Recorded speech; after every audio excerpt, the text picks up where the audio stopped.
YouTube ప్రేక్షకులకు నమస్కారం అండి. ప్రకృతి సంస్కృతి సంస్కృతం అనే యూట్యూబ్ ఛానల్కి స్వాగతం. ఈ ఛానల్ భారతీయ వైదిక భావజాలానికి మరియు ఆధునిక విజ్ఞాన శాస్త్ర భావజాలానికి వారధిలా నిలుస్తుంది. నేను చేసే ఈ వీడియోలు మీకు నచ్చినట్లయితే లైక్ చేయండి, షేర్ చేయండి మరియు జ్ఞానాన్ని విస్తరింపజేయండి. ఈ వీడియోలో వైకుంఠ ఏకాదశి సందర్భంగా మా ఊరి దేవాలయంలో నిర్వహించినటువంటి హిందూ సమ్మేళనం అనేటువంటి కార్యక్రమం గురించి ఉంటుంది. ఈ కార్యక్రమం కోసమని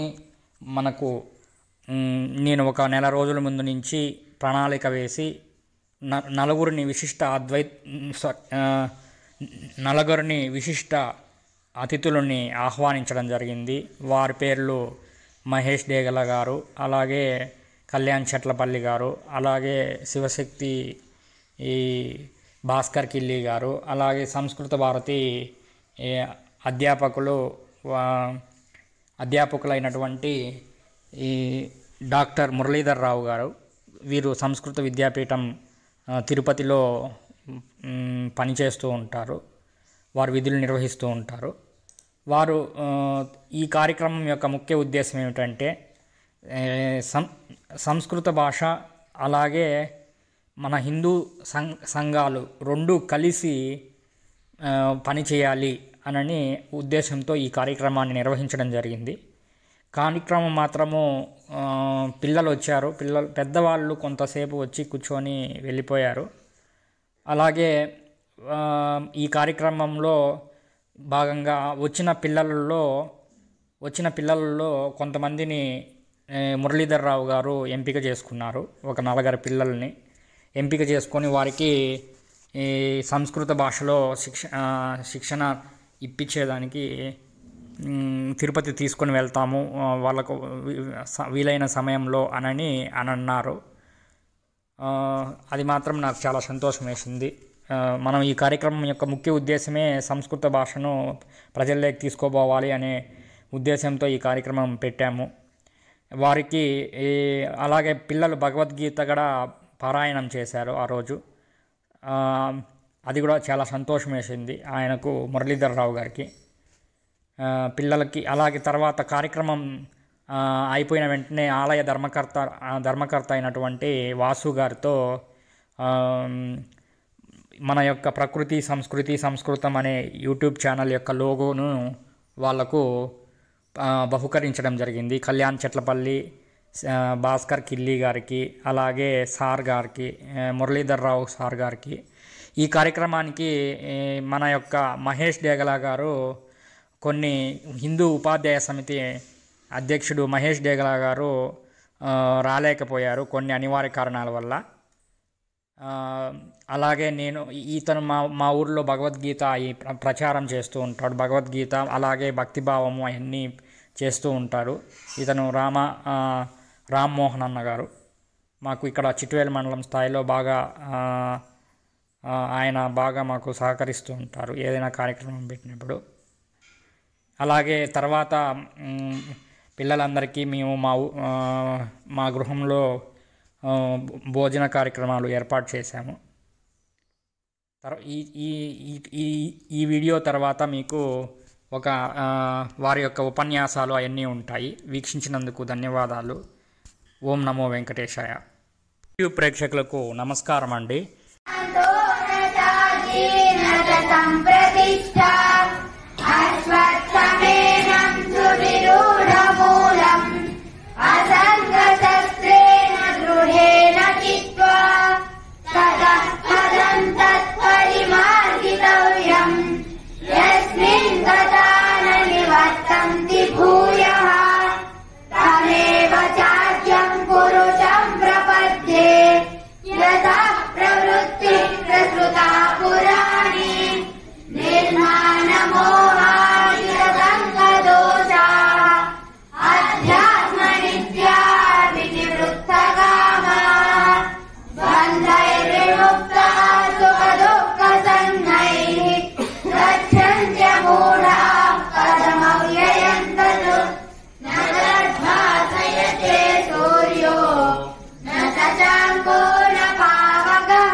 वर्तन्ते तद्धाम परमं मम ममैवांशो जीवलोके देहभूतः सनातनः मनस्यस्थानीन्द्रियाणि प्रकृतिस्थानि कर्षति शरीरं यदवाप्नोति यच्छाप्युक्ते हरे राम राम राम हरे हरे हरे कृष्ण कृष्ण कृष्ण हरे हरे इति मंत्रम् आदिनम् अस्माभिः उच्चारणं करणीयम् इति प्रथमं कार्यं भवति। द्वितीयं कार्यमस्ति तत्र प्रतिदिनम् अस्मिन् दिने द्वितीयकार्यम् अस्ति उपवास आचरणम्। अस्मिन् दिने भोज्यं न भोक्तव्यम्, अन्नादिकं खाद्यं न भोक्तव्यम्, केवलं फलं क्षीरम् इत्यादिकमेव स्वीकर्तव्यं भवति। अद्य उपवास दीक्षां कृत्वा परस्मिन् दिने द्वादशि दिने अत्र भगवतः श्रीनिवासस्य कृते परमान्नम् अपि निवेद्य तद् अन्नम् अस्माभिः भोक्तव्यं भवति। एतत् दिनद्वयं यदि वयम् आचरामः तर्हि भगवतः श्रीनिवासस्य अनुग्रहः अस्माकम् उपरि भवति। एतत् द्वितीयं कार्यमस्ति। तृतीयं कार्यम् अद्य भगवतः सेवा। यत्किमपि अत्र वेङ्कटेश्वर स्वामिनां मन्दिरे भगवतः सेवा इत्युक्ते मार्जनम्।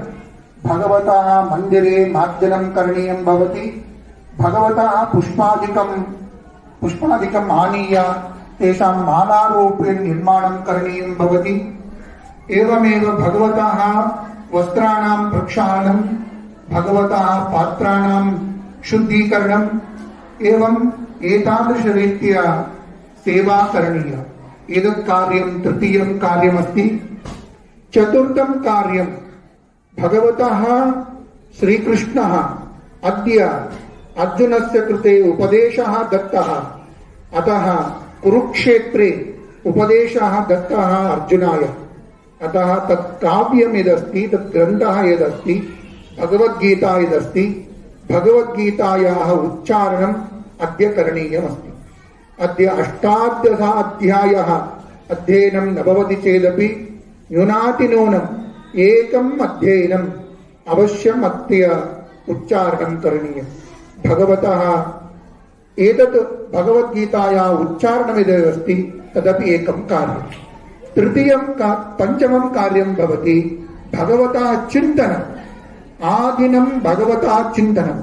भगवद्विषयान् ये पठन्ति अथवा भगवद्विषयान् ये कथयन्ति तेषां श्रवणम् अद्य कर्तव्यं भवति। एतत् पञ्चकार्याणि अद्य करणीयानि सन्ति। तत्र एकादशी नाम 11 संख्या, एकादश संख्या। अस्माकं देहे 5 ज्ञानेन्द्रियाणि सन्ति, 5 कर्मेन्द्रियाणि सन्ति, मनश्च अस्ति। एतद् भवति एकादश। एतेषां 5 ज्ञानेन्द्रियैः 5 कर्मेन्द्रियैः मनसा च यत् कार्यं क्रियते तद् भवति वैकुण्ठ एकादशी इति उच्यते।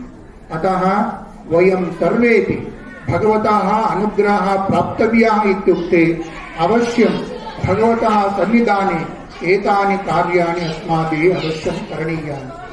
विशेषतः भगवच्चिन्तनं, भगवद्गीतायाः पारायणम् अद्य अनुनित्यम् आदिनम् अवश्यं करणीयं भवति। मन्त्रोच्चारणं यदि भगवतः वेदपठनं न भवति चेदपि हरे कृष्ण कृष्ण कृष्ण हरे हरे हरे राम राम राम हरे हरे इति मन्त्रोच्चारणम् आदिनम् अस्माभिः करणीयम्। एतद् भवति अद्य दिनस्य वैशिष्ट्यम्। अद्य अस्मिन् दिने एका कथा पुराणग्रन्थेषु इयं कथा श्रूयते। एका कथा अस्ति, तां कथां वयं शृणुमः। तत्र वैखानस राजा इति कश्चन राजा राज्यं परिपालयति स्म स च राजः सम्यक् राज्यं परिपालयति स्म शास्त्रेषु प्रतिपादित विषयाधारेण राज्य परिपालनं करोति स्म वैखानस राजः स च राजा एकस्मिन् दिने तस्य स्वप्नम् अभवत् तस्मिन् स्वप्ने तस्य पितरः तस्य मुखम् अधो कृत्वा तस्य पादः उपरि कृत्वा तस्य मार्गे आसन् आकाशे आसन् कष्टम् अनुभवन्तः आसन् तत् राज्ञः विचिन्त्य किम् एतादृशं दुष्टं स्वप्नं मम स्वप्नम् आगतमस्ति इति विचिन्त्य परस्मिन् दिने तस्य राजसभायां सर्वान्नपि आहूय मन्त्रिपुरोहितादीनपि आहूय तस्य दुष्टस्य स्वप्नस्य विषये तान् अपि पृष्टवान् किम् एतादृश स्वप्नम् अहं दृष्टवान्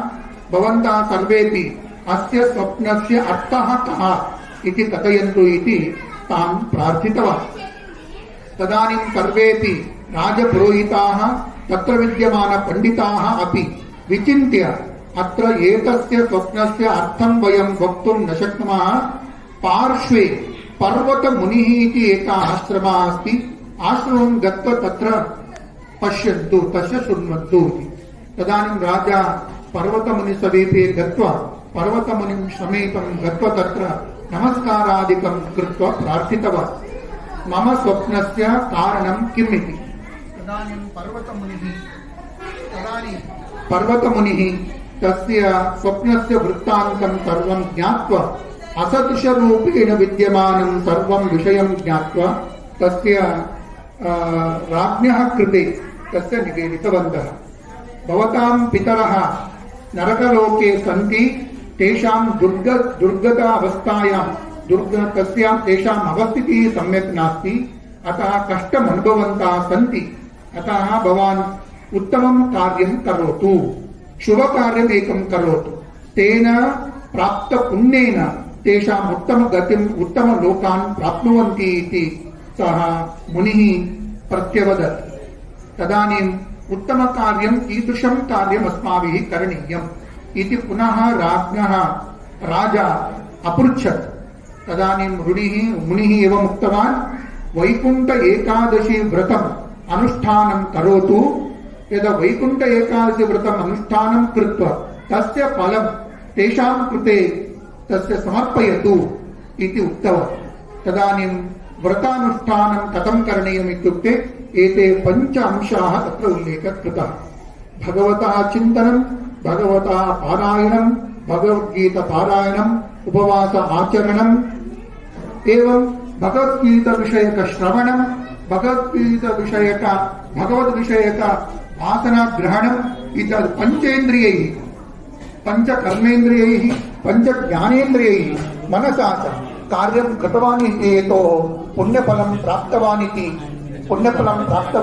परस्मिन् दिने 12 दिने तत्र उपवासस्य पारायणमपि आचरणं कृतवान् तेन पुण्यराशिं प्राप्तवान् तत् पुण्यराशिं तस्य पितॄणां कृते समर्पितवान् तेन ते उत्तमगतिम् उत्तमलोकान् प्राप्तवन्तः इति वयं पद्मपुराणे अस्माभिः श्रुतमस्ति अतः वयं सर्वेपि वैकुण्ठ एकादशी दिने एते 5 विषयानपि अनुष्ठानं कृत्वा वयमपि उत्तमलोकान् प्राप्नुमः उत्तमगतिं प्राप्नुमः इति उक्त्वा अहं विरमामि विस्तरामि ధన్యవాదాలు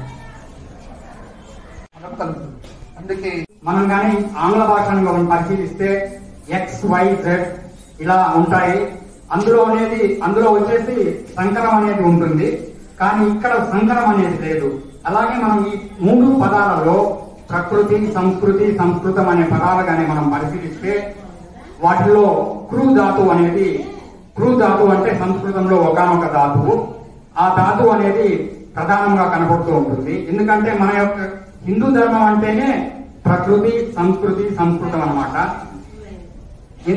మన హిందూ ధర్మంలో కర్మ సిద్ధాంతం అనేది ప్రధానంగా ఉంటుంది కర్మ సిద్ధాంతం అంటే క్రూ ధాతువు ద్వారా కర్మ అనే పదం అనేది ఆవిర్భవిస్తుంది కాబట్టి ప్రకృతి సంస్కృతి సంస్కృతం అనే కార్యక్రమాన్ని అనే అనేటువంటి లోగో ఒకటి తయారు చేసి నేను వారికి విశిష్ట అతిథులకు ప్రదానం చేయడం జరిగింది. ఓం నమో వెంకటేశాయ. మనం కలుగుతుంది. అందుకే మనము భక్తితో విష్ణు సహస్రనామ స్తోత్రాన్ని పాలన చేయాలి. అది లేకపోతే రామ మంత్రాన్ని హరే రామ రామ రామ హరే హరే హరే కృష్ణ కృష్ణ కృష్ణ హరే హరే అని ఈ శ్లోకాన్ని ఈ రోజు మొత్తం మనం ఉచ్చరించాలి. మనం ఏదైనా పని చేసుకుంటూ ఉండే కూడా పర్వాలేదు, ఇలా పని చేసుకుంటూ గుర్తు వచ్చినప్పుడల్లా శ్రీరామ రామ రామేది రమే రామే మనోరమే సహస్రనామ తత్తుల్యం రామనామ వరామి, ఇదే మనం అనుకుంటూ ఉండాలి. ఈ రోజు మొత్తం ఇది చేయాలి. ఏకాదశి యొక్క వ్రతం ఏమిటి అంటే ఈ 5 పనులు చేయాలి. ఇందులో ఇదొక పని. ఏంటి పని అంటే ఈ శ్లోకాన్ని ఈ రోజు మొత్తం ఉచ్చరించాలి. ఇది ఒకటి. రెండోది ఉపవాసం చేయాలి. అంటే ఏది భోజనమే చేయకూడదు. ఈ రోజు అన్నం అనేటువంటి ఆహారమే తీసుకోకూడదు. ఎందుకు అంటే అన్నము ఆహారంగా అన్నం బియ్యంతో వండినటువంటి పదార్థాలు ఏదైనా సరే ఈరోజు తీసుకోకూడదు. కొంతమంది మా సంప్రదాయంలో కొంతమంది ఈరోజు ఉమ్ము కూడా మింగరు. మన ఉమ్ము ఉంది కదా, ఆ ఉమ్ము కూడా మింగరు, అట్లాగే ఉంటుంది. ఈ రోజు యొక్క విశిష్టత, ఈ రోజు అందరూ ఉపవాసం చేయాలి, ఏది తినకూడదు. అంటే ఇప్పుడు కాలం అట్లా లేదు. మనం మనం తినకపోతే మన దేహం పడిపోతుంది. కాళిదాసు అనేటువంటి కవి శరీరం ఆద్యం కలు ధర్మ సాధనం, ధర్మాన్ని